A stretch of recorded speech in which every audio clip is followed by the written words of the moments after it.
Good afternoon, ladies and gentlemen. Today I'm going to be talking about my Seiko 5 SNK793.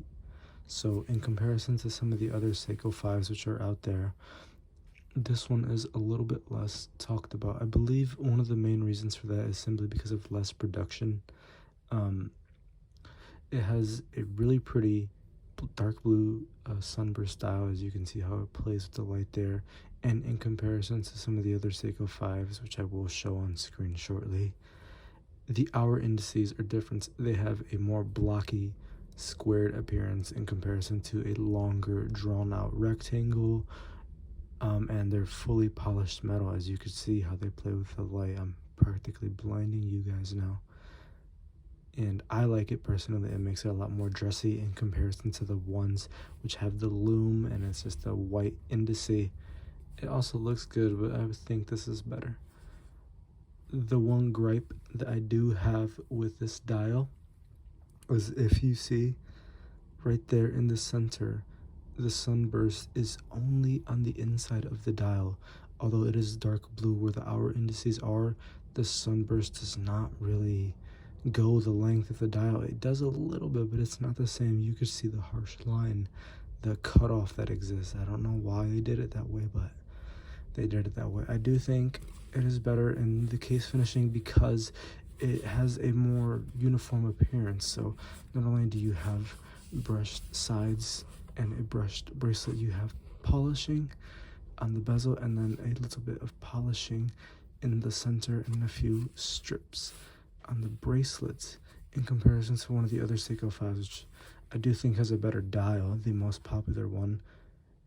It doesn't have the uniformity with, I believe it has a fully polished bezel and case. However, its bracelet is entirely brushed, so it doesn't make the most sense. Now, this is a 37mm watch. I'll show you guys how it wears. One of the things that I like it is with these smaller watches, they wear very, very nicely. So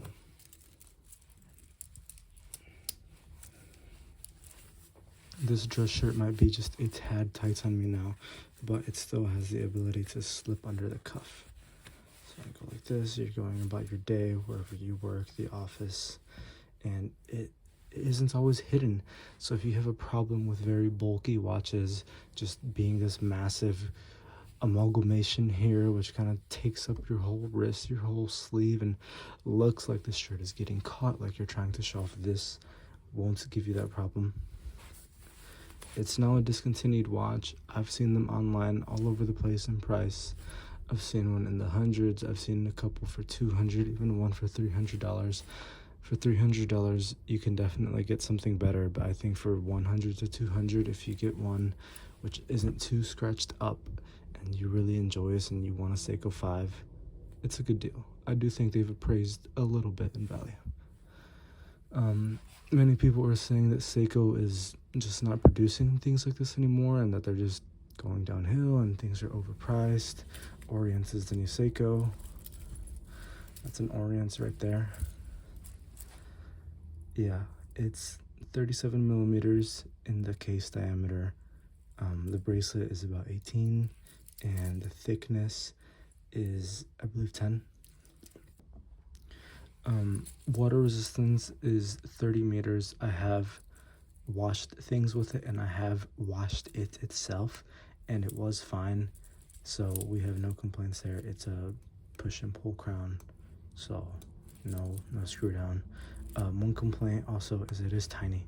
This crown is tiny. I don't have huge hands. I have, if anything, slightly smaller hands, and this crown is so petite that after enough turning, it will begin to hurt your thumb and pointer finger because it's just so tiny and you have to grip the heck out of it. But yeah, the day date feature is honestly really useful. You don't know how many times you'll be at the fridge or someone asks you, hey, is this food still good? Hey, we were supposed to do this, and why whip out your phone and look rude when you could just boom the wrist and it tells you. It really is handy for that. So I'm not making this for it to be the most comprehensive guide because there's plenty of other reviews on incredibly similar Seiko 5s with similar specs. Like you have your mineral hardlex crystal. You have the same movements in here. You have this folded metal link bracelet, as you can see there. It does feel cheap. It is jangly. It does pick up scratches. However, thankfully stainless steel is very forgiving, so you can get the scratches out. My bezel's also a little bit scratched up, but that's okay.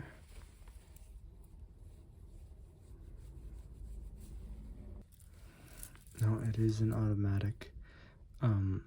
Obviously, if you have one of these, you don't exactly have it for the best timekeeping. You will be off. You will be off at the end of the day. You will be off at the end of the week. One of the things which does bother me personally about this watch is, as you can see what I'm doing here, I'm manually having to power it. There we go. There is no hacking and there is no hand winding with the crown.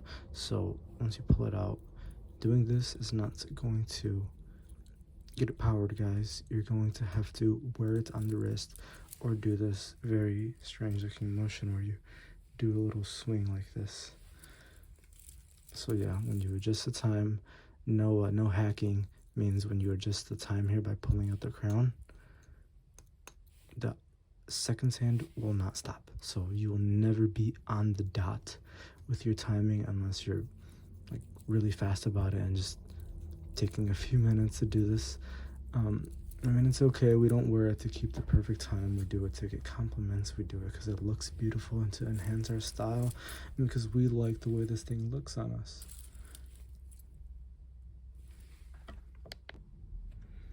So yeah, overall, I mean, I've had this thing for many years now. Unfortunately, I haven't worn it the most. I should be wearing it more. I think my issue with it is that although I love the color, I just wish it was a little bit brighter, a little bit more noticeable from far away. Because if you're not in a good light source, I don't know if you yourself can even tell that it's a blue watch. I mean, look at that angle like that. Can you tell it's a blue watch? No, you can't. Can you tell it's a blue watch? Not really. And no, again, it needs to be just the right angle for it to tell. My wrists are about 7 inches. The thing with my wrists is that although they're not incredibly wide width-wise, I believe my wrists are a bit more thick. So the thickness like this is something that I have to deal with. And in case you guys want some measurements, in case you want to see exactly how my wrist is, you can see it comes in at a bit above 7 inches. That is just at the bone. Yeah, just at the bone is about 7 inches, a bit above 7 inches actually.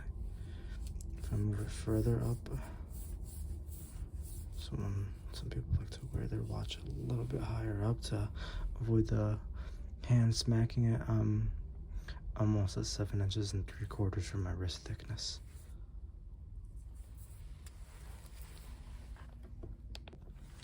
So yeah, this wasn't the most comprehensive guide or review about the Seiko SNK793 model. If you have questions, please let me know. If you like Seiko, please tell me which Seiko you have and which one you got. I have a review coming up very shortly about a vintage Seiko, something I've never seen anyone speak about before on the internet. Stay tuned. I saw this thing and I thought it was a beautiful watch, and you'll all be blessed with it as well soon. Thank you. If you stuck around to the end, I really do appreciate it. Thank you. I hope you guys have a good day.